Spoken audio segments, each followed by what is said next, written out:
इस ऑडियो के साथ पाकिस्तान में पुलिस मुठभेड़ का एक वीडियो पिछले कुछ दिनों में वायरल हुआ है और अब भी यह ऑडियो ट्रेंड कर रहा है। अंत में नाम फैसल जाट हुंज कौन था? वह व्यक्ति जो 15 से 17 घंटे तक पुलिस से लड़ता रहा। पुलिस को कुलीन बलों और हेलीकॉप्टरों को बुलाना पड़ा और उसके बाद उसका साम्राज्य तय हो गया। ये पाकिस्तान के गुजरात के हंज इलाके का एक वीडियो है जहां पुलिस और अपराधी फैसल जट हंज के बीच 15 से 17 घंटे तक भी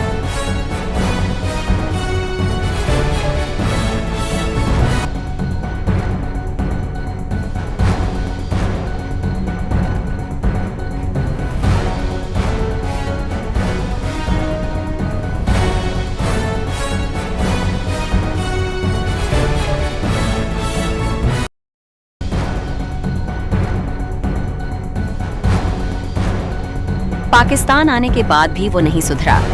पाकिस्तान आने के बाद उसने नशे का कारोबार शुरू कर दिया और एक बहुत बड़ा ड्रग रैकेट खड़ा कर दिया। और ये रैकेट उसने अकेले नहीं खड़ा किया था। कहा जाता है कि स्थानीय पुलिस मंथली में बहुत ज्यादा शामिल थी, या फिर उसे मोटे तौर पर 1 हफ्ता देती थी। और यही बात बताई जा रही है कि उसकी मौत भी इसलिए हुई क्योंकि जब आखिरी वक्त में उसका एनकाउंटर शुरू होता तो वो एक मस्जिद में घुस जाता और वहां से ये ऐलान करता कि मैंने किसी पुलिस वाले को गोली नहीं मारी। अब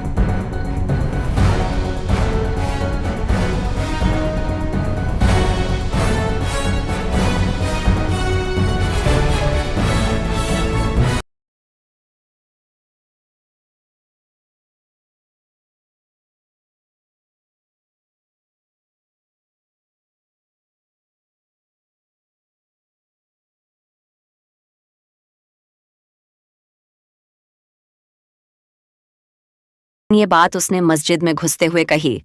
उसने ऐलान किया कि वो मेरी गोली से नहीं मरा, मेरे घर पर पंचायत चल रही थी और मैंने किसी पर गोली नहीं चलाई, मैंने किसी पर गोली नहीं चलाई। और जिसको आप कांस्टेबल कहते हो वो शहीद है, पुलिस वाले पैसे खाते हैं। जो भ्रष्ट पुलिस वाले हैं वो शहीद नहीं हैं। इस बात का जिक्र वो मस्जिद के अंदर से ऐलान करते हुए करते हैं। साथ ही फैजल या थंज भी पुलिस को चैलेंज करते हुए कहते हैं कि मैं भागूंगा नहीं, अगर तुम गए तो मैं तुम्हारी पोल भी खोल दूंगा। दूसरा, मैं तुम्हारी पोल भी खोल दूंगा कि मैं तुम्हें मंथली देता रहा हूं और मैं तुम्हें पैसे देता रहा हूं। एक्सपोज मत हो जाना। अगर हम कोई सबूत नहीं देंगे तो उस समय बताया जाएगा कि पुलिस वाले इसे गिराना चाहते थे। और अगर हुआ भी तो 1 से 15 घंटे लड़ाई चलती है। जब पुलिस पार्टी आती है और उसको सरेंडर करने के लिए कहा जाता है, लेकिन वो कहता है कि मैं सरेंडर नहीं करूंगा, मैं लड़ूंगा। फिर भीषण फायरिंग होती है, उसका पूरा घर बंकर की तरह जला देगा। तब भी गोलियां चलती हैं। फिर पुलिस ने पूरे घर को खंडहर में तब्दील कर दिया और उन्होंने उससे कहा कि हैंड ग्रेनेड भी दागे जाएंगे। जब पुलिस ने देखा कि चीजें ठीक नहीं हो रही हैं, वहां से भी फायरिंग हो रही थी। और उसके बाद पाकिस्तान के एलीट फोर्स के कमांडो को भी बुलाना पड़ता है, हेलीकॉप्टर को मौके पर बुलाना पड़ता है। हेलीकॉप्टर के जरिए फायरिंग भी की जाती है और निगरानी भी रखी जाती है कि फैजल जट हूंज भाग न जाए। लेकिन फैजल जट हूंज काफी होड़ लगा रहा था और बताया जा रहा है कि पाकिस्तान की एक प्रमुख वेबसाइट की खबर मैंने रिपोर्ट पढ़ी, उसमें उल्लेख किया गया था कि जब फैजल जट हूंज ने हैंड ग्रेनेड दागना शुरू किया और उस समय हाथ ने ग्रेनेड को दूर नहीं फेंका, हैंड ग्रेनेड उसके हाथ में फट गया और उसका हाथ कट गया। पास में ही एक हैंड ग्रेनेड फटने से उसकी अंतड़ियां भी उसके पेट से बाहर आ गईं और उसके बाद उसकी आवाज हमेशा के लिए खामोश हो गई।